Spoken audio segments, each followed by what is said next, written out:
Este martes ha entrado en vigor la reducción de la velocidad máxima de 100 a 90 km por hora en las carreteras convencionales o secundarias. En Extremadura esta medida afectará a 675 kilómetros de vía, de los cuales 521 pertenecen a la red autonómica y 154 a la red estatal. Con esta medida, la Dirección General de Tráfico pretende reducir el número de víctimas en accidentes de tráfico un 10% en este tipo de vías.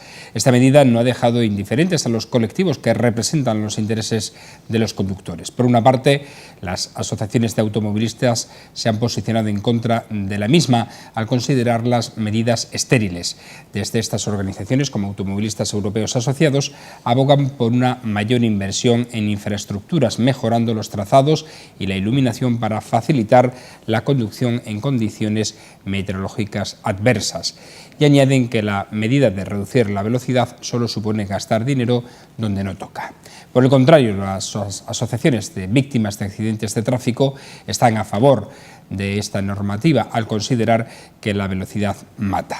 Ejemplos para situarse a favor y en contra hay para todos los gustos y colores, como las conocidas autobahn, autovías alemanas, donde hay tramos con límites de velocidad situados en 130 km por hora y otros donde no existe límite alguno y, sin embargo, desde que se adoptó esta medida, la siniestralidad ha descendido a niveles del año 1950 según las revistas especializadas consultadas. Claro que para ello hay que tener una red de carreteras en perfecto estado de conservación.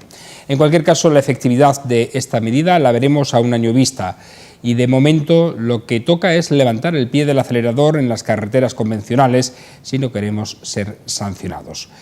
Lo cierto es que ambas partes tienen razón. La velocidad mata, cierto, pero la falta de mantenimiento de las vías también.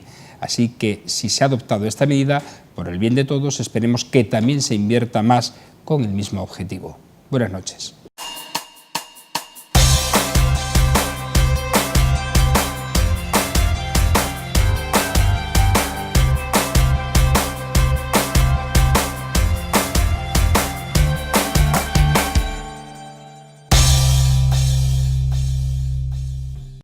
Es martes, bienvenidos a esta edición, la número 902 de La Picota. Vamos a hablar de los diferentes asuntos de actualidad que nos ha dejado esta jornada para el análisis y para la opinión. Hoy con nuestros picoteros de los martes, habituales de este día.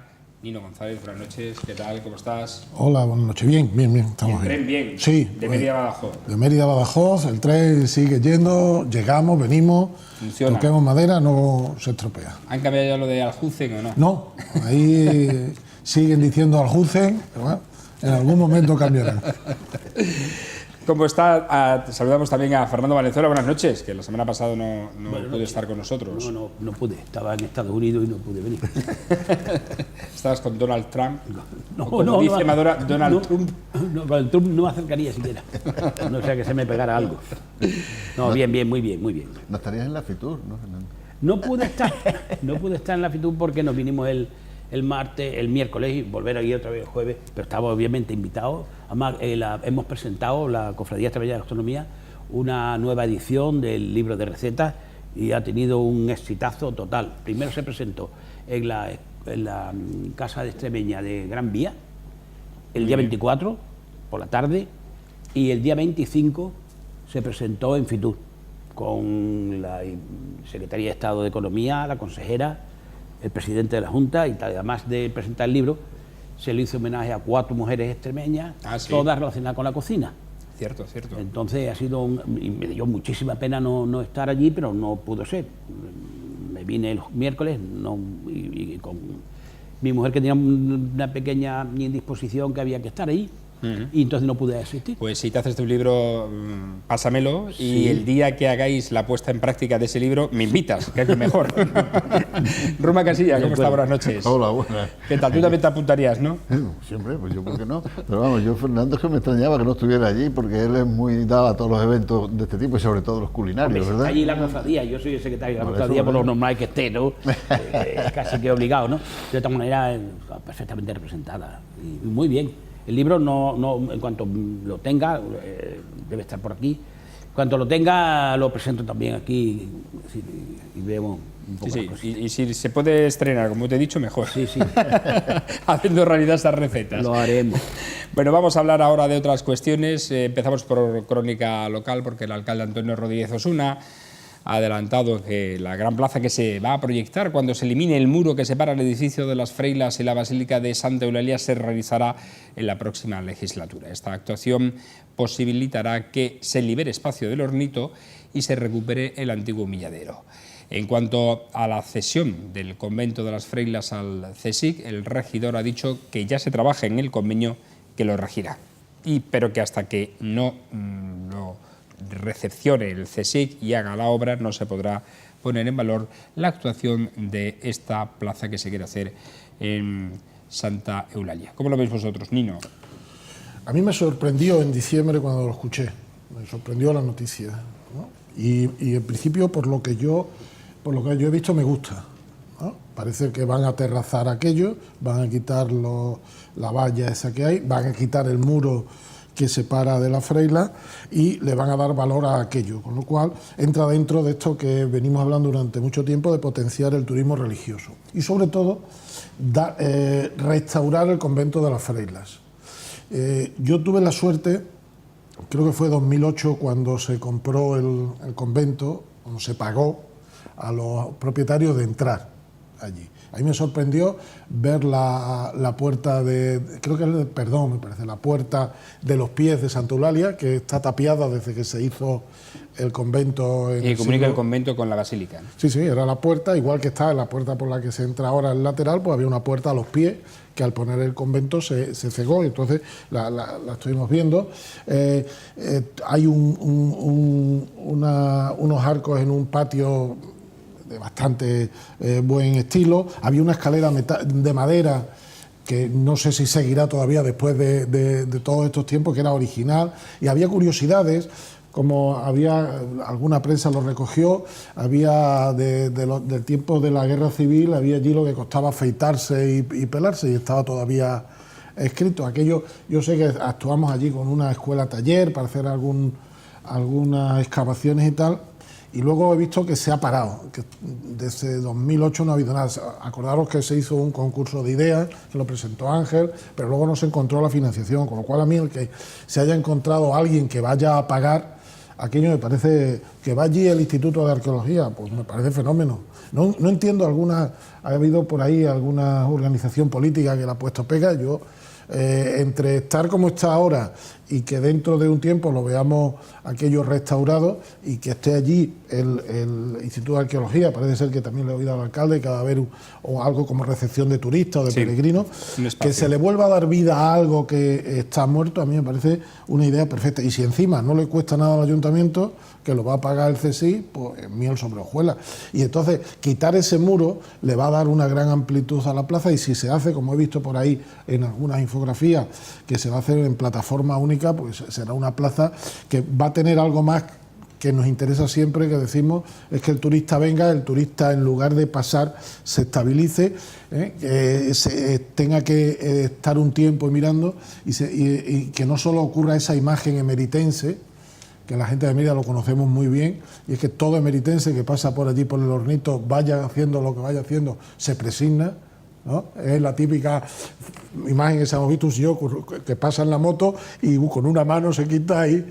Cualquier emeritense de pro, aquello es un espacio muy reconocido para la sociedad emeritense, y todo lo que se haga en ese espacio a mí me parece bien. Y hacer una plaza a mí no se me había ocurrido, pero con los proyectos que he visto no me parece mal. Y queda todavía algo que queda por ahí, es que hay un espacio entre la iglesia y lo que llamamos la administración esta de surtidor que hay un espacio que es de Renfe, es un espacio grande ahí, donde ahí todavía queda por hacer, oye, ¿por qué no algún aparcamiento? O queda por ahí todavía los antiguos talleres de Renfe, que es un espacio a que algunos proyectos de ideas les vuelva a darle una vida que ahora no tiene. Cierto, y que estando en el centro, pues efectivamente daría muchas posibilidades, ¿no?, para la ciudad.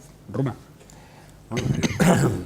Evidentemente, A mí cuando he leído esto me ha parecido estupendo, me ha parecido una idea fenomenal, porque todo lo que sea engrandecer, embellecer el entorno, darle una utilidad a un espacio que está ahí, además en torno a una basílica como la de Santa Eulalia, con los restos que hay allí, el hornito, en fin, son lugares emblemáticos de Mérida, y como es un lugar emblemático de Mérida, si ahí se le añade la riqueza arqueológica que puede aportar la rehabilitación del convento de las Freilas, que está unido prácticamente, pues mejor que mejor. Eso me parece estupendo. Ahora bien, yo lo que no acabo de entender, no es que no lo acabe de entender, sino que preguntaría, es decir, al hacer la plaza aquella allí en torno, entiendo que por supuesto, por lo que he leído, la verja que limita el atrio, de lo que llamamos atrio de la iglesia de Santa Eulalia, desaparecerá, como es lógico. Digo yo que desaparecerá, porque estamos hablando de una plaza grande y abierta y demás, eso desaparecerá. Y lo único que digo es que los terrenos esos, ¿de quién son? Porque a mí lo que me molestaría mucho es que se lancen estas ideas que son muy estupendas, pero que luego empezaran a surgir problemas, porque si es tuyo, porque si es mío, porque si doy permiso, por si no doy permiso. Por eso digo que si esos terrenos son propiedad del obispado, de la iglesia, pues me imagino que habrá que ponerse de acuerdo, o se habrán puesto ya de acuerdo, es lo que pregunto simplemente. Lo que no quiero yo, o no me gustaría, es que surgieran impedimentos una vez que estemos todos ilusionados con que esta plaza, que puede ser estupenda. Fernando, ¿qué opinas? De esto ya hemos hablado. O sea, Sí. puede ocurrir que el que ponga la tertulia y vea que estamos hablando de esta ya la hemos visto, como pasaba aquello que fueron a ver cine. Va a que ahora está más cerca el tema del convenio con el CSIC para la cesión. Claro. Ya se está redactando. Sí, lo has comentado tú en la entradita que eso, y entonces, bueno, pues a pesar de que se haya hablado, digamos que la proximidad a las actuaciones le da valor noticiable. A mí me parece bien, obviamente, porque todo lo que sea favorecer el turismo en la ciudad es bueno, pero además tiene otra dimensión espacial que yo considero. Es decir, si nosotros comenzamos por la Plaza de Margarita Xirgu y el anfiteatro romano, luego hay otro gran espacio a esa altura, diríamos, bajando por el antiguo Teniente Torres o algo así que se llamaba aquello, esa cuesta que llega a la puerta de la villa, pues ya encontramos otro espacio grande. Bueno, pues parece ser antes, a estas alturas, porque luego sí, estamos en la Plaza de España, pues volvemos a tener la Plaza de los Escritores o no, la plaza esa de donde estaba el convento de las monjas, otro espacio grande, pero por aquí, por la zona de Cervantes, parece que como estaba próxima la vía del tren y tal, pues parece que se cortaba, que ahí no había más, es decir, ya no había que seguir Cervantes adelante y llegar a Almendralejo o a la avenida de Extremadura. Sin embargo, ahora ya, diríamos, es la terminación de ese eje que, comenzando en el anfiteatro romano, en el teatro, pues llegar hasta otro espacio monumental, grande, en que, bueno, pues teniendo al lado, como tiene la iglesia de Santa Eulalia, pues no solamente se favorece ese turismo religioso de que hablaba Nino, sino además el turismo arqueológico y arquitectónico por el propio convento, por esa plaza, si va a ser de plataforma única, pues diríamos es para el regocijo, para entretenimiento y diversión, y si tiene un espacio de acogida de peregrinos o tal, pues la verdad es que le da una vida a la zona extraordinaria, una vida importante, y desde luego completa con ese espacio un eje importantísimo, Margarita Xirgu estación. Yo supongo que estará hablado con el obispado el tema de los terrenos, puesto que como ya se han habilitado las visitas a la Basílica de Santa Eulalia, sí, con el consorcio, eso constituye pues un poco más el agrandar ese espacio para mejorarlo, ¿no? Para las visitas también turísticas. Que no me pongo ni puesto en valor. Sí, pero que haya que hacerlo. Ninguna clase, pero yo que digo es que sería conveniente tener todas esas incógnitas que pueden surgir o esas pegas que pueden surgir, tenerlas todas solucionadas, porque luego nos puede ocurrir que lanzamos la idea, es muy buena, es muy bonita, nos gusta a todos mucho, pero luego se empieza a ralentizar porque aquello, porque ahora esto, es decir, sí, claro, todas esas pequeñas pegas. Ese atrio supongo que será propiedad de la, claro, de la digo yo. Entonces es lo que yo digo, que se tengan todo solucionado para que no haya temas. Yo lo que espero que en el proyecto tengan en cuenta la importancia que tiene el Hornito para la ciudad de Mérida y que se potencie. Que en esa plaza el centro de eso sea el Hornito, que es algo que para los emeritenses tiene un valor sentimental fuera de toda duda, y es un espacio para que aquello quede ahí resaltado. No olvidemos que están allí los restos del templo de Marte, aparte del valor sentimental que tiene. Pero creo que es un buen momento para que ese espacio que tiene mucho dentro de aquella verbo que decía Chema de meritensear, ¿no? Que el Hornito quede resaltado en esta plaza, que yo creo que es un muy buen proyecto. Bueno, en cuanto al terreno ese que tú dices, es verdad, no existe ahí un terreno que es propiedad de Renfe, que está detrás y que debía de aprovecharse, porque ya en tiempo hubo algún acuerdo con Renfe para que lo hiciera tal, cuando se planteó la famosa raqueta aquella que quería plantear Balastegui, pues parece ser que vamos, había acuerdo con Renfe en ese sentido. Así que no creo que sea difícil tampoco llegar entonces a un acuerdo, porque esos terrenos ahí de Renfe ahora mismo son terrenos inútiles. Aquello que está allí era un callejón donde se daba lugar a un pequeño embarcadero donde bajaban de vagones y entraban en vagones ganado. Ganado era ellos un corral donde se recogía el ganado que subía y bajaba de hoy día eso no tiene sentido ninguno. ¿Cómo está aquello? Así que de todas formas yo he escuchado aquí seguramente que la estación de una forma u otra saldrá fuera de Mérida. Ese era el proyecto. Ese era el proyecto, sí. Y entonces, pues, todo eso, claro, ya no tendrá esa limitación física concreta de la... Y ya sé que la argomelofía. Es que entonces ahí estamos en otras cosas, de Fernando, donde hay unos intereses en juego muy grandes, porque sacar la estación de aquí, nos va a quedar todo el corredor que viene desde Cabeza del Buey, en fin, el acceso a Mérida por las vías de Sodeí. Estos terrenos son, desde el punto de vista urbanístico, son impresionantes, claro. Lo que se puede hacer ahí, y eso no creo que sea tan fácil que Renfe diga esto para ustedes, porque la cosa es distinta. Habrá un acuerdo, efectivamente, ¿no? Supongo yo, una parte se cederá y otra parte se la quedará Renfe en explotación. Y hay cosas que no debemos perder, como son la parte esta de los talleres que están allí, pero al lado de los talleres, decía Ruma, hay una pista polideportiva que hace años que no se usa. Bueno, la pista polideportiva evidentemente no tiene ninguna funcionalidad, y en un momento en el que nos tenemos que ir planteando que los centros de las ciudades cada vez van a ser más peatonales, hay que tener posibilidad de tener aparcamientos alternativos para poder dejar el coche y luego hacer un centro andable. Pues esto nos puede llamar mucho la atención ahora, pero hay ejemplos magníficos.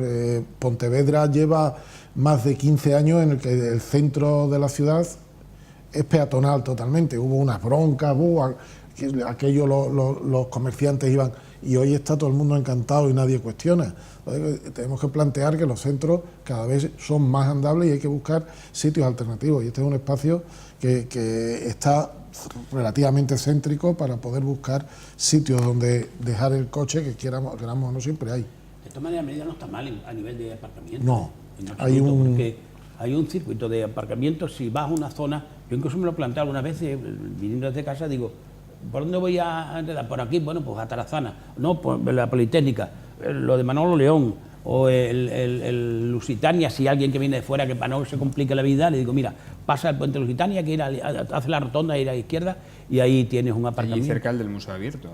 Que sí, también, cerca del Museo Abierto. Y entonces, bueno, pues realmente, hombre, que no está en absoluto mal. Claro, pues también aquella zona, pues si efectivamente se pudiera hacer más peatonal, que no, que es lo suyo realmente, para que se pueda... Y yo espero que no solo la plaza, sino que la parte, digamos, de atrás de la iglesia también se trate, porque la iglesia de Santa Eulalia parece que la vemos siempre desde aquí, desde la Rambla. La cara bonita. Sí, pero hay toda una parte que no vemos, y que ya el terreno es municipal. Cuando se compró a los señores estos que tenían la empresa de madera por la parte de los Morenos, con lo cual todo aquello está diáfano, es decir, que se potencie no solo esta cara, sino, digamos, el poder circunvalar aquello y ajardinar o hacer paseable aquello. Bueno, pues veremos. Ya habrá que esperar, ¿no? Porque esto entra de los planes ya de la próxima legislatura y a esperar también quién está de alcalde, porque si es Antonio, evidentemente Rodrigo Osuna seguirá adelante con el proyecto, y si es otro no sabemos si lo retomará o no lo retomará. En cualquier caso, vamos a hablar ahora de otros datos. Hablamos del paro porque hoy se ha publicado los datos de la EPA. El paro en Extremadura ha bajado en 9.400 personas en el 2018 hasta situarse en 114.400 desempleados en total, lo que se traduce en una caída porcentual del 7,6% respecto al año pasado, según los datos de la encuesta de población activa publicada este martes por el Instituto Nacional de Estadística. Sin embargo, subió en 6.900 personas de octubre a diciembre en la región respecto al trimestre anterior, un 6,47%. La tasa de paro en la región actualmente, con esas cifras, del 23,1%. En cuanto a la creación de empleo en la comunidad, se han generado 11.800 en el cuarto trimestre de 2018, lo que se traduce en un incremento del 3,19% con respecto al mismo periodo de 2017. A nivel nacional, el paro ha bajado en 462.000 personas, lo que supone un 12,3% menos que en 2017 y encadena su sexto descenso anual consecutivo. En cuanto a las reacciones políticas, el portavoz del Grupo Socialista en la Asamblea de Extremadura, Valentín García, ha destacado la tendencia de mejora cuantitativa, dice, y cualitativamente del mercado laboral en la región desde que gobierna Guillermo Fernández Vara en esta legislatura, después de los datos, dice, escandalosos de tasa de paro dejados por el anterior Ejecutivo Regional del PP. Por su parte, la portavoz del Grupo Popular en la Asamblea de Extremadura, Cristina Teniente, ha pedido al presidente de la Junta que exija al jefe del Ejecutivo Central, a Pedro Sánchez, el Plan Especial de Empleo que, según ha recordado, venía reivindicando ante el popular Mariano Rajoy. La presidenta del Grupo Parlamentario de Podemos en la Asamblea de Extremadura, Irene de Miguel, también se ha referido a estos datos, subrayando que hoy nadie puede sacar pecho de la tímida bajada del paro en 2018, ya que la región encabeza, dice, la tasa de desempleo en España y su mercado laboral se caracteriza por la precariedad y la temporalidad. Fernando. A ver, yo estoy completamente convencido de que con los datos que has dado, ahora mismo los telespectadores y las telespectadoras son capaces de decirme que cuántos puestos se han creado en el cuarto trimestre de 2018. Como se acuerdan perfectamente, es 11.800. Vean, esto datos que diríamos que los 10 mandamientos se cierran en dos. Es decir, ¿qué ha ocurrido? Pues efectivamente que se ha creado más paro y se han generado menos, o sea, se han destruido menos puestos de trabajo. La marcha económica del país y de la región pues van bien hasta ahora. No se deja de hablar de un cierto enfriamiento de la economía y tal, pero diríamos que efectivamente se está creando. Llama la atención efectivamente que pese al pronóstico de enfriamiento de la economía, hoy la consejera de Educación y Empleo de la Junta de Extremadura, Esther Gutiérrez, ha dicho que los datos, se espera que en 2019 los datos de desempleo sean incluso mejores que los de 2018, cosa que me ha llamado la atención. Pues efectivamente, porque los economistas hablan eso, de ese enfriamiento que no se predica solamente de España, sino que de ese motor importante europeo que es Alemania, pues también parece que bueno, pues mejor. Es decir, si los vientos no vienen tan favorables y sin embargo nosotros seguimos avanzando, pues ladran, pues cabalgamos y punto, mejor. Evidentemente queda la otra parte que siempre se dice cuando les preguntan a los sindicatos, nuevamente que me refiero a la parte del trabajador, sí, efectivamente, pero la precariedad es importante y tal, los sueldos tienen que acomodarse realmente pues a las necesidades y el trabajador que realmente es quien ha sufrido la crisis, donde la crisis ha sido más acuciante, pues realmente debería ser ahora que los tiempos están mejor, hay una mejor situación económica, pues también que seamos beneficiarios de esa mejoría económica y efectivamente, claro, que eso no depende ni de las leyes, bueno, pues efectivamente subiendo el salario mínimo interprofesional es un avance, pero bueno, también habría una concienciación en general de que, porque por otra parte, el que los salarios aumenten no tiene más que un efecto positivo en la economía, en cuanto que al tener más renta en manos del trabajador, el trabajador gasta más al gastar más se consume más y al consumir más hay que producir más y por consiguiente se anima la economía. Pero muy bien, encantado de la vida de que efectivamente el paro disminuya y aumenta. No se dice aquí en estas cifras, aunque hay muchas, cuál es la proporción de empleo estable, es decir, de empleo de trabajadores fijos. La temporalidad ha bajado en 2018 5 puntos. 5 puntos, entonces mejor, es otra buena noticia porque así hay menos precariedad en cuanto que el empleo es más estable. Fenomenal, a mí me parecen unos buenos datos, sin echar la campana al vuelo, porque aunque haya un paro estructural imprescindible, que lo hay, el paro estructural por la propia economía, pero un solo parado es una desgracia y por consiguiente que las noticias sean así y alentadas de la perspectiva del nuevo año, en criterio de la señora Gutiérrez, pues me parece estupendo. Yo nada más que alegrarme por aquellos que hayan conseguido trabajo y por aquellos que no lo hayamos perdido. Ruma. Pues decía lo que ha dicho Fernando ahora mismo, yo estoy de acuerdo en que, me parece muy bien que los datos estos sean positivos y que vayamos recuperando empleo, pues estupendo. Yo lo que quisiera es que esto no fuese de flor de un día, sino que sea una tendencia que continúe hacia eso, pero no lo sé. Según toda la economía, dice que se está ralentizando la economía, según todos los economistas. Pues esperemos que no llegue esa ralentización aquí a la comunidad con la misma fuerza que en otros sitios y podamos seguir creciendo. A mí me parece que es un buen dato. Lo único que ocurre es que además dice, hemos crecido quizás más que en otros sitios en esto, pero lógicamente tenemos también mayor volumen de parados, luego lógicamente la bolsa de donde tirar es mayor y mayor es el incremento en el empleo cuando se produce posibilidades de empleo. En cuanto a lo que decía Fernando de que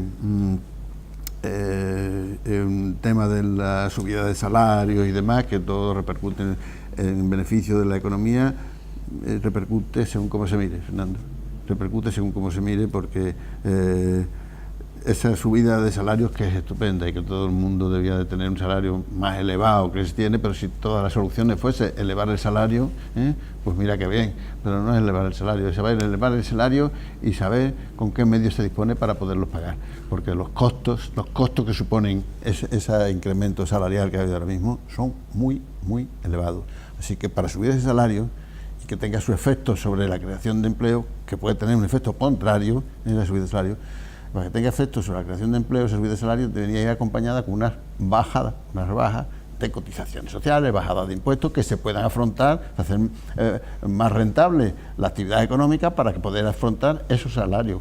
Porque además si se bajan los impuestos y se pueden pagar eso, resulta que a lo mejor se recauda más, porque al ser salarios más altos, también la contribución a la hacienda pública es más elevada. Pero bueno, vuelvo a repetirte que la cuestión es saber cómo se pagan y quién puede pagarlo. Hay que recordar que todavía Extremadura está a 9 puntos por encima en la tasa de desempleo con respecto a la media nacional. Claro. 23,6 frente al 14,45 de la media nacional. Niño. A mí, yo destaco los términos. Baja el paro, sexto año de descenso consecutivo. Es decir, hay tendencia, parece ser. Claro, uno ve y dice, estamos a la misma altura que en 2008. O sea, ha pasado 10 años para estar en el mismo sitio. Bueno, pues no está mal. Fernando decía, hay un paro estructural. Aquello en la burbuja, ¿quién se acuerda de aquellos años, verdad? Había un paro de entre un 6 y 7%. Aunque trabajaba todo el mundo, había un paro. Con lo cual, si estamos en un 14, pues vamos bien. Claro, me preocupa la brecha entre Extremadura y España.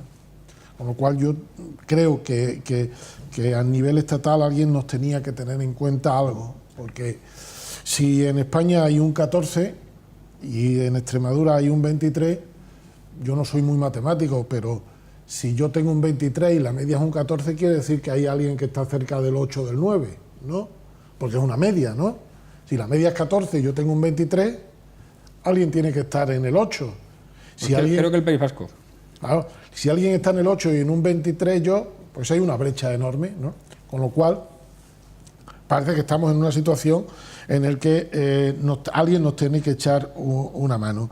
Porque es verdad que hay más trabajo, otra cosa es que sabemos que es un trabajo temporal, temporal, perdón. Hay una temporalidad, nos queda este mes, el mes que viene y marzo, ¿no? Malo. Luego ya a partir de Semana Santa viene la época buena, porque tenemos una economía basada en el turismo. Y entonces... Pero hay un error, Nino, en lo que se está difundiendo muchas veces, de que aquí tenemos está creciendo el empleo a base de contratos temporales. Y no es cierto, las propias autoridades lo están diciendo siempre, que lo que más ha crecido y lo más que está creciendo son los contratos indefinidos, de trabajo indefinido. O sea, que no es una cosa temporal ni nada, sino que se está afincando en los puestos de trabajo que se están creando, son puestos más continuos, ¿no? Es decir, se está creando, hay mucho más trabajo con contratos indefinidos que con contratos temporales.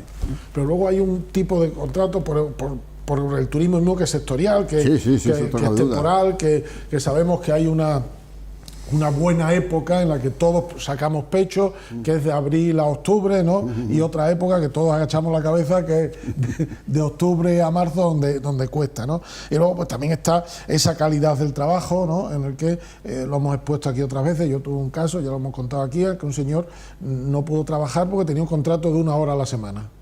Y ese señor no se consideraba que estaba parado. Sí, y entonces no se le pudo contratar, porque supuestamente no era parado. Trabajaba 1 hora a la semana, no sé quién. Entonces está en la calidad del trabajo, pero evidentemente no vamos a ser derrotistas.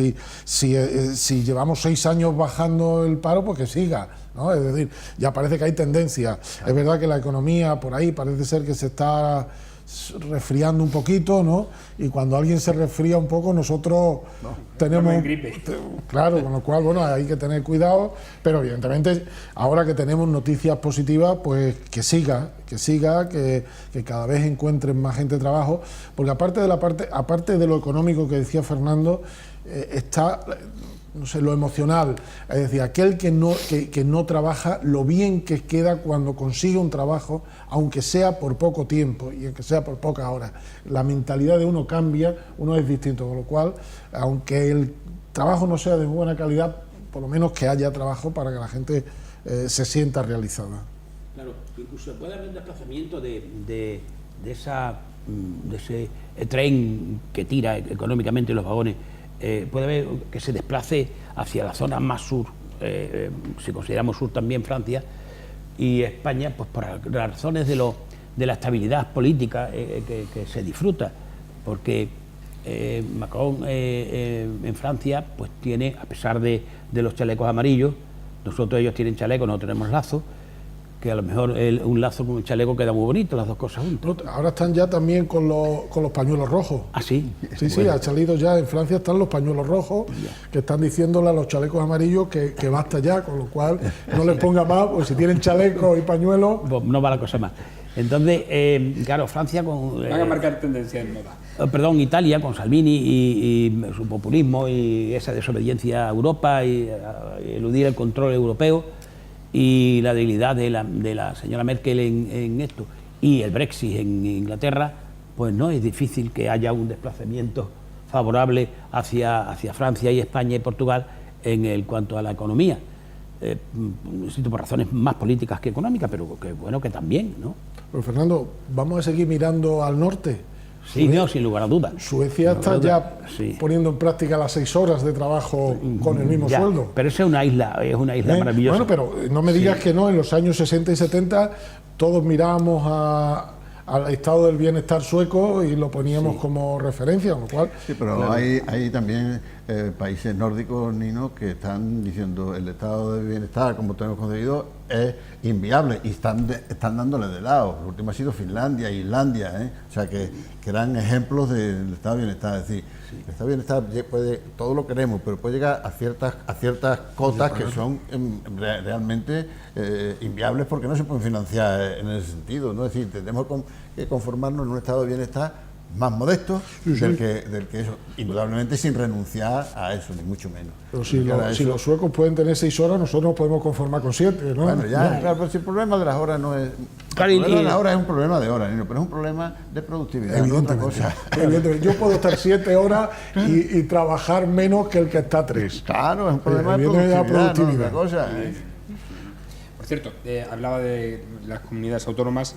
Por comunidad autónomas, efectivamente, tiene razón. Era el País Vasco, el 9,6%, la comunidad que menos paro tiene, seguida de Cantabria, 9,7%.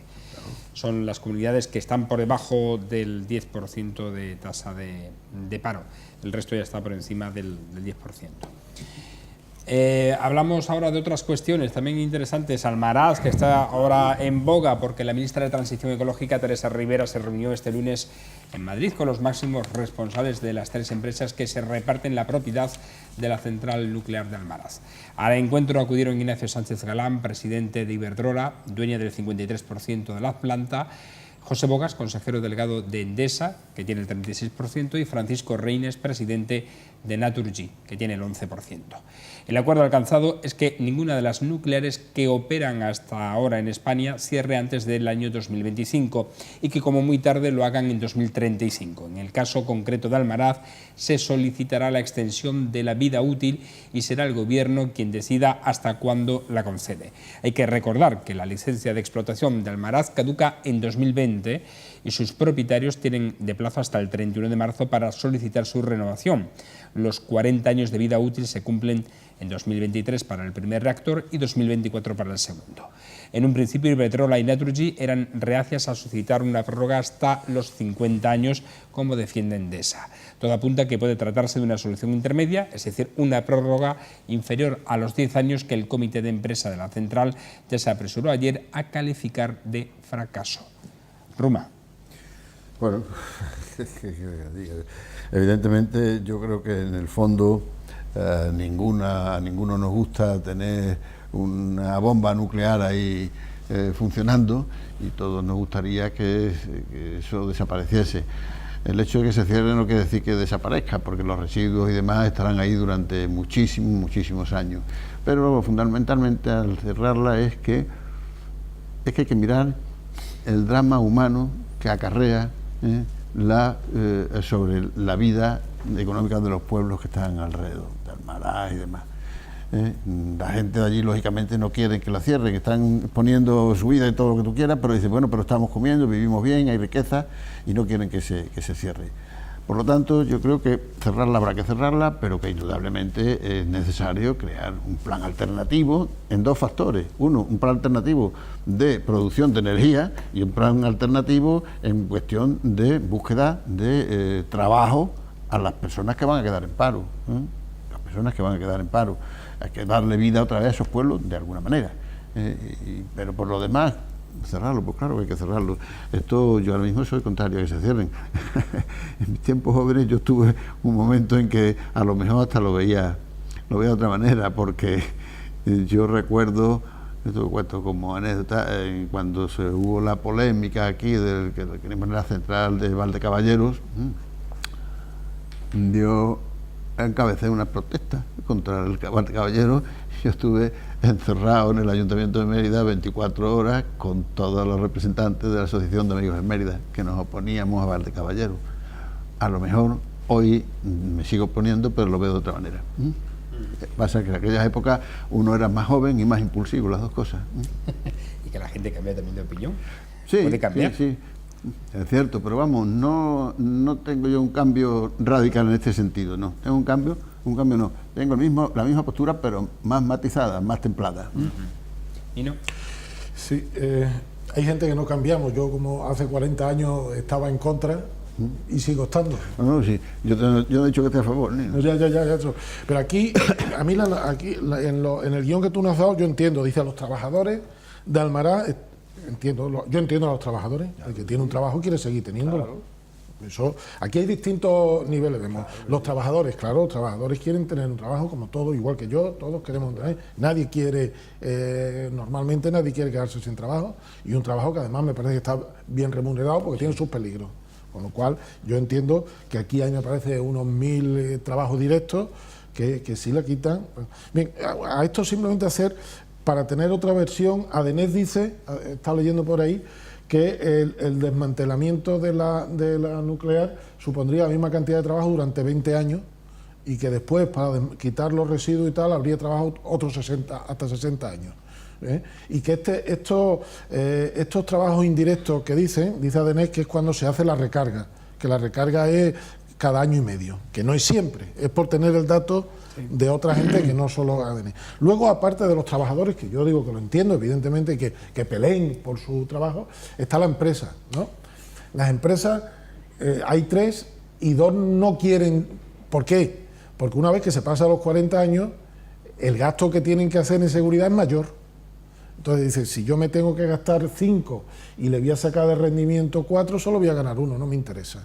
Ya lo hemos tenido, ¿no? Garoña se cerró porque no se pusieron de acuerdo las 2 empresas, no, pues estaba, y esto entró en medio, gobernaba el Partido Popular, no a nivel nacional, no era una cosa de partido. Las empresas no se pusieron de acuerdo, porque claro, las empresas no son ONG, las empresas van a ganar dinero, y una no estaba de acuerdo con el asunto y se cerró. Y aquí hay 3 empresas y una dice 10 y las otras dicen no, vamos a quedarnos. Claro, en un estado como el que estamos, el dueño de la empresa es el que decide. Yo le puedo decir a usted no, pero el otro dice, pues es mi dinero y hasta aquí hemos llegado. Luego yo entiendo a los ayuntamientos, claro. Mirad, Saucedilla ingresa por el IBI 2.200.000. Una pastita para Saucedilla, no sé si hemos estado por Saucedilla alguna vez. Almaraz 2 millones, por el ITAE 1.300.000. Es una pasta. La relación habitante-dinero en cuanto a presupuestos municipales de la zona de Almaraz, Saucedilla, es unos 5.700 euros por habitante, bastante mayor que. Entonces yo entiendo también que al pueblo le viene bien la central nuclear. Yo esa gente la entiendo. Ahora, también quiero que me entiendan a mí. Yo hace 40 años decía que no quería nucleares en Extremadura, y creo que además en aquel momento se podía aceptar, porque sabéis que la nuclear fue la solución que se dio a la crisis del petróleo del 73. Había que tener una fuente de energía alternativa y se apostó por eso, pero eso hace 40 años. La central nuclear hoy es lo viejo. Nos pongamos como nos pongamos, en 2035 no va a haber centrales nucleares, o antes, con lo cual evidentemente esto es algo que estamos intentando, y yo digo, vuelvo, entiendo a los trabajadores, pero es algo que se va a acabar, porque la energía nuclear es lo antiguo. Vienen otras cosas, y entro en la otra cuestión, los partidos. No entiendo de verdad el discurso del Partido Popular, en el que está contraponiendo a las nucleares, está poniendo las energías renovables, y está diciendo como si fueran malas, que cuando se vaya es que van a entrar las renovables, pero si es que van a entrar. Si es que no hay otra cosa. Hoy me he quedado esta mañana, si estuviera aquí Miguel diría que me he quedado ojiplático, porque parece ser que unos españoles han encontrado que a esto ya no vamos a tener que cargarlo, se va a cargar vía wifi. Pero ya me he quedado ojiplático porque parece ser que no quedan ahí en el asunto, sino que van a seguir a más, y ya cualquier objeto va a servir para poder hablar. Yo hasta la pared. La pared, decían en la serie esta mañana, yo le voy a dar la pared en mi casa y voy a poder hablar con Fernando. Hay cosas que más me que nunca va a quedar en vigor esa frase de si las paredes hablasen.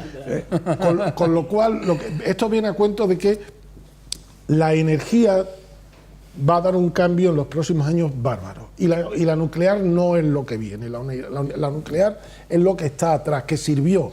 Pero ahora vienen otras cosas que, bueno, hoy venía, me parece también en la prensa, que había unos extremeños que habían conseguido sacar el hidrógeno, me parece, del agua también, para conseguir energía. Es decir, que se ve que hay otras cosas, y la nuclear es lo antiguo, con lo cual no entiendo la apuesta por lo antiguo y de los partidos políticos. Entiendo al que tiene trabajo. El que tiene trabajo lo entiendo, pero no entiendo que alguien que tiene que ver el futuro de la sociedad extremeña esté mirando para atrás, no mirando para adelante. Bueno, es evidente, Nino, que las nuevas tecnologías y los avances van por ahí, y energías renovables tienen que salir a la fuerza, y hay muchas vías ya que están puestas en marcha para obtener energía.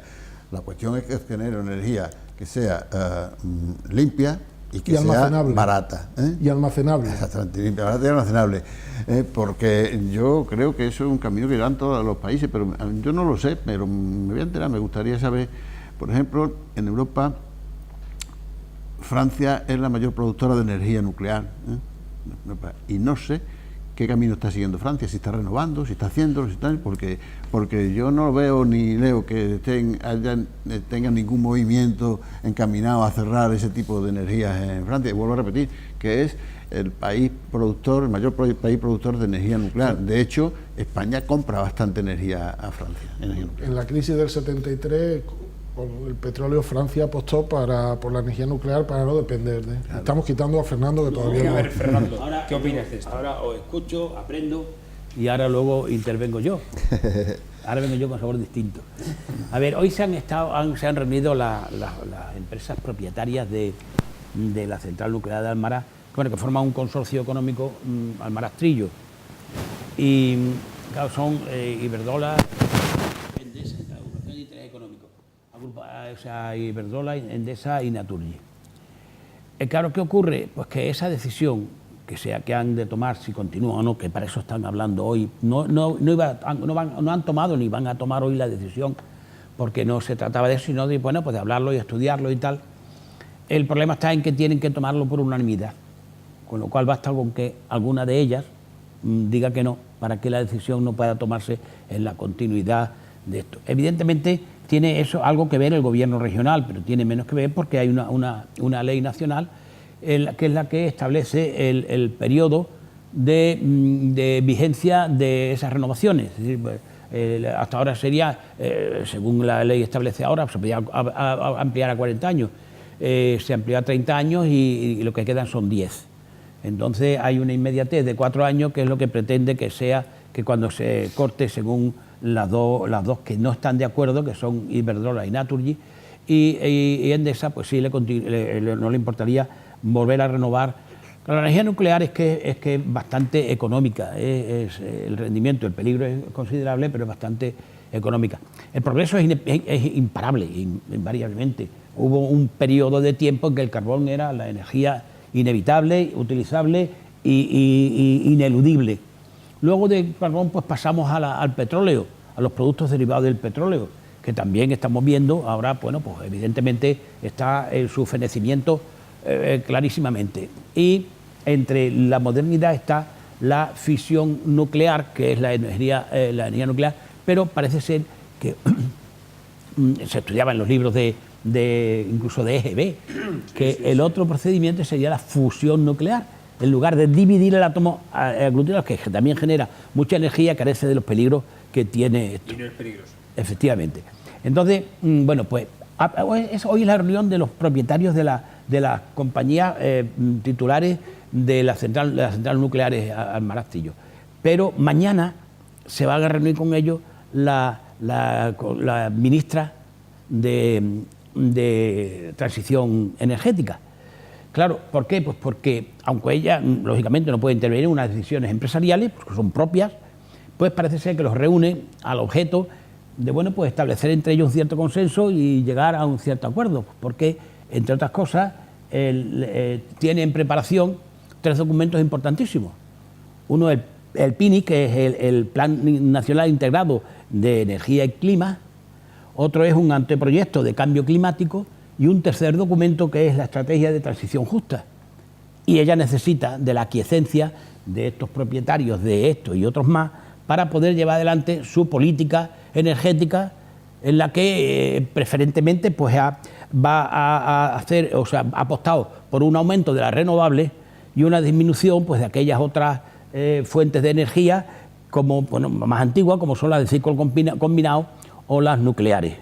Entonces, claro, políticamente hay unas necesidades en el gobierno para poder seguir adelante con su plan político, hay unas necesidades y de ahí que tenga un extraordinario interés en ver y en, diríamos, dirigir, si le fuera posible, orientarles a estos propietarios al objeto de lo más conveniente. Pero, no obstante, el problema que tienen los 800 trabajadores de la central nuclear de Almaraz y los 2.600 puestos inducidos, claro, claro, que no son todos siempre. Claro, pero entonces, ¿qué ocurre? Pues que políticamente de lo que se trataría, si no tuviéramos las perspectivas casi inmediatas de los 4 años, yo gobierno 4 años, tomo unas decisiones, los más convenientes posiblemente para durar otros 4.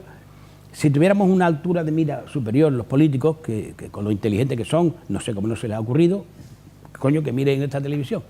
Entonces, los proyectos serían más a largo plazo. Y desde, no de ahora cuando ya está en lo de el cierre de la central, está a 4 días vista, sino bastante antes, tanto en la cuenca minera de Asturias como en estas zonas o en las otras zonas de Trillo, Baroña y demás, pues haber previsto una transición, una potenciación de cierta, una alternativa económica para cuando esto no sea, pues que algunos puestos de trabajo se pudieran transformar, claro, mediante una formación adecuada, mediante utilizando las características y las propiedades y las riquezas del terreno, etcétera. Pero claro, como obviamente no se hacen las cosas sino para 4 años y para ver si caliento el sillón otros 4 años, pues realmente, bueno, pues con esa corta mira realmente puede ocurrir pues lo que ocurre, que es una desilusión total de los trabajadores.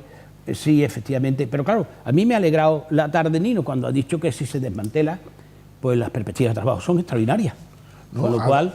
bueno, hay que desmantelar. Yo te digo lo que le he leído a un informe que tiene publicado ADENES. Ya. Sí, sí, yo también había leído algo Sí, de sí, eso. Efectivamente, que el tiempo que se establece para ADENES dice que la desmantelación la es eliminación de importante. residuos hay trabajo para 60 años. Y el desmantelamiento hay la misma cantidad de trabajo ahora durante 20 años. Fenomenal. Pues Con lo cual entonces, tienen tiempo. A lo Porque, mejor. Fernando, acuérdate, hace 40 años nos dijeron que era bueno poner eso, porque cuando tuviéramos la central nuclear, a Extremadura iban a venir industrias de todo tipo.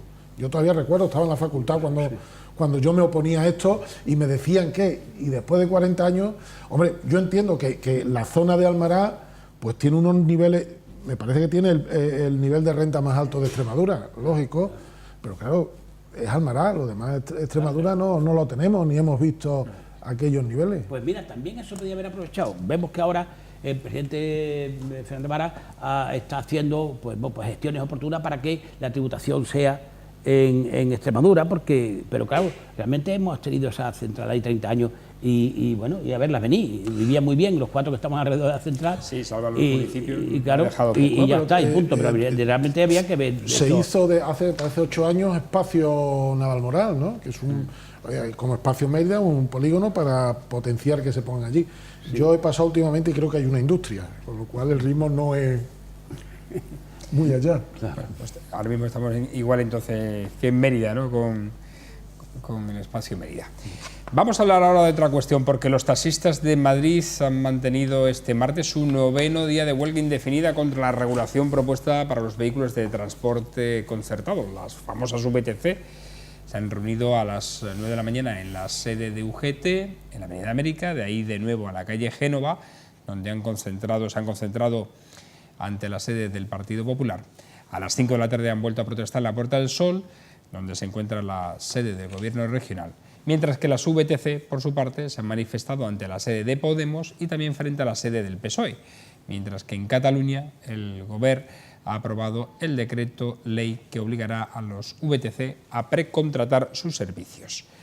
Yo creo que esto se está ya polarizando de una manera política tremenda entre ambos colectivos.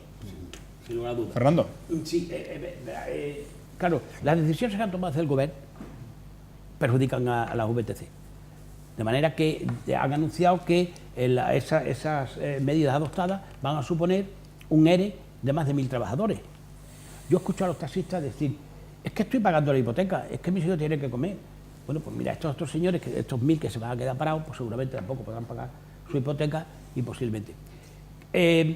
Claro, la regulación no puede ser que... Bueno, 1.000 de momento. 1.000 de momento, claro, sí, porque si continúa el tema así...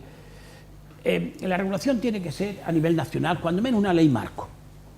Luego, obviamente, las adaptaciones a las características regionales y aún más a las características municipales de las poblaciones concernidas, pues se adoptarán o se sugerirá de alguna manera, pero el Gobierno tiene que dar unas normas porque se enfrenta un sector muy regularizado, como es el taxi, a otro sector donde las licencias valen muy poco y se conceden a un grupo económico importante que luego las subcontrata de alguna manera con falsos autónomos y, bueno, pues usted como Gobierno no se da cuenta del tema. se tiene que establecer la regulación oportuna, liberalizar de alguna manera el taxi y regular la situación. Se adoptó una norma mediante decreto de que habría un VTC, perdón, 30 VTC por cada taxi. No, 30 taxis por cada un VTC. No se ha respetado en absoluto y entonces, bueno, pues se ha generado. No se ha respetado porque cuando se acordó eso ya estaban concedidas las licencias, que sobrepasaban a la proporción esa. Efectivamente, entonces... Fernando, perdona, y también por que la Comisión Nacional del Mercado de la Competencia dijo que no, que eso iba contra el mercado libre. Bueno, pero vamos a ver, pero el gobierno tiene técnicos para adoptar las medidas oportunas que se concilien las dos cosas, porque tampoco, efectivamente, el taxi no se puede pensar que continúe, cuando menos en ciertas ciudades, en las ciudades más pequeñas, pues va de otra manera, pero que en ciertas ciudades que se regule, perdón, que la situación sea la misma de hace 30 años, donde había una inmensidad mayor de vehículos menos y había no había esas necesidades porque los ejecutivos de alguna manera tenían su propio coche y punto más. Ahora hay mucho, en la aldea global los ejecutivos se mueven diariamente por Europa y esos ejecutivos muchas veces necesitan un vehículo que en ciudades donde no conocen y tienen que utilizar necesariamente esos conductores que por otra parte tienen digamos unos vehículos más adaptados a su situación digamos comercial. No es lo mismo llegar en un taxi que llegar en un Volvo conducido por un señor que te lleva y tal, no sé, verán, quiero decir que... Bueno, está al alcance de cualquiera, no solo de ejecutivos, ¿eh? Sí, no, ya, pero cualquier digo... persona. Es que porque es más barato que el taxi. ¿Cómo comenzaron? Sí, Claro, comenzó. pero es que ponerle puertas al campo es imposible. Hay una situación... Estamos de acuerdo. Muchas gracias, Nino. Hay una situación, no sé si lo conocéis, lo de BlaBlaCar. Sí. Lo utiliza una cantidad de gente, lo que pasa, claro, ¿a qué sector perjudica? Perjudica al taxista de los pueblos que antes sí iban a llevar fulanito a Madrid o sí iban a llevar a tal, y el de Córdoba que traía a un familiar que había un entierro, había no sé qué y lo traía. Ahora con el BlaBlaCar la gente joven... Y a las líneas de autobuses. Y a las líneas de autobuses, efectivamente. Yo he venido algún sábado de Madrid a Mérida y veníamos 3 en el autobús. Claro. Eso es insostenible. Pero claro, ¿por qué ahora? Es decir, sería también esto o sea, generaría las quejas de otro sector, pero ¿qué ocurre? Porque ese sector no se une. Es decir, los taxistas de los pueblos perjudicados por esta situación no tienen la fuerza que tienen 4.000 o 40.000 taxistas a tal. El derecho de huelga está ahí, vale, perfecto. ¿Ese derecho implica a colapsar una ciudad? No, eso es otro tema. Eso es otro tema, efectivamente. Venga, muy rápido, Nino. Sí, muy rápido. Yo creo que aquí la frase que decía Fernando, puertas al campo. Claro. Puertas al campo. Los taxistas están con la mosca detrás de la oreja porque dice, en San Francisco ha desaparecido el taxi. Uber se ha cargado al taxi. En San Francisco hay, me parece, 16.000 Uber y 1.500 taxis. Claro, dice, ¿por qué? Pues porque el usuario demanda y el usuario pide. Y mi hija en Sevilla, cuando se quiere desplazar, llama a un Cabify y le dicen antes de llegar cuánto le va a cobrar.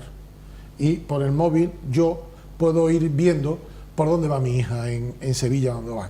Y el taxi no. Con lo cual el taxi se está encontrando que hay una gente... Claro, el taxi tiene un problema, está mucho más regularizado. El taxista no puede poner la tarifa que le da la gana porque es una tarifa como servicio público que está marcada. El taxi está más encorsetado. Pero evidentemente ya sabéis que se está moviendo, ya hay esa plataforma Mi Taxi en el que los taxistas se han dado cuenta de... Taxi, sí. Claro, porque dice, es que esto, la gente joven, esto lo lleva siempre consigo. Y si yo no uso esto, yo me quedo fuera. Y claro, los chavales usan el BlaBlaCar, usan esto porque entran aquí, no son de esto. Esto es un problema grave, que decimos el 1,30. Mira, perdóname los datos, en Francia 1 cada 2,3, en el Reino Unido 1 cada 2,6, en Portugal 1,4 y aquí estamos poniendo 1,30. Es decir, es que es difícil este problema. Es más, hay países en Europa, Suecia, Dinamarca, Finlandia, que no te piden nada, tan libre, es decir, es un problema grave. El taxista defiende lo suyo porque ellos pagan unos impuestos, tienen unos seguros mayores y tal. Pero evidentemente es un poco como lo de antes, el taxista... Sobre todo porque la licencia ha bajado.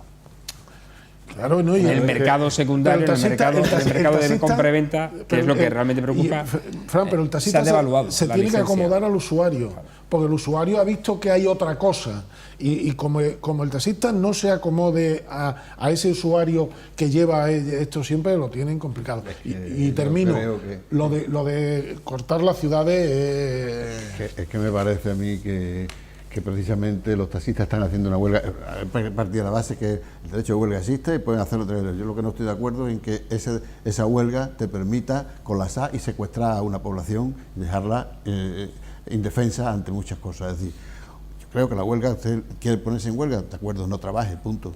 Nadie le va a decir eso, no trabaje. Pero aquí estamos acostumbrados a que las huelgas esa y cualquier otro tipo de huelga, no es que no traje yo, sino que impido que los demás lo hagan porque quiero yo. Estamos cansados de ver los piquetes informativos que van informando con el palo en la mano, o sea que vamos a ser claros, ¿no?, en algunas cosas. Y entonces creo que los taxistas lo único que ocurre es que no se quieren adaptar a la realidad que está ahí. Los tiempos van cambiando y esto o se acomodan a los nuevos tiempos, como decimos todos, o esto desaparece. Y tienen que dar cuenta que están haciendo una huelga que es una huelga contra sus propios usuarios. Es decir, que la huelga está contra la persona que te va a contratar. Estás tirando piedras a tu propio tejado. Cada vez, cuanto más violenta y más insistáis en ese tipo, como se está planteando la huelga, las consecuencias van a ser peores.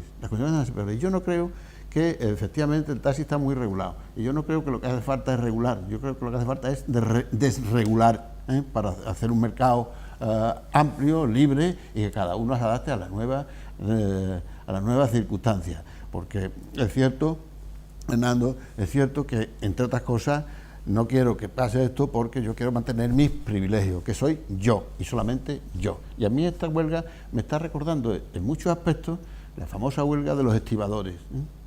En muchos aspectos la famosa huelga de los estibadores. Controladores aéreos.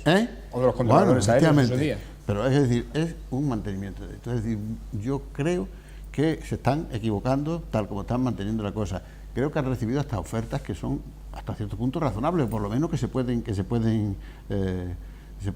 plantear y estudiar, Fernando, pero como no es. Que la solución sea 17 regulaciones. No, claro, si yo no era digo, una regulación de ya carácter no sé, general. claro, pero eso, Fernando, quiero decirte que han recibido propuestas como es, que incluso le han dicho a los taxistas, intégrense ustedes en nuestra plataforma, y de hecho, una cantidad de lo que se recaude le destinamos a hacer un fondo para compensarles a ustedes la pérdida del valor de su licencia. Porque la licencia de los taxis no es cara si te la da el ayuntamiento, es cara porque se la compras a un tercero.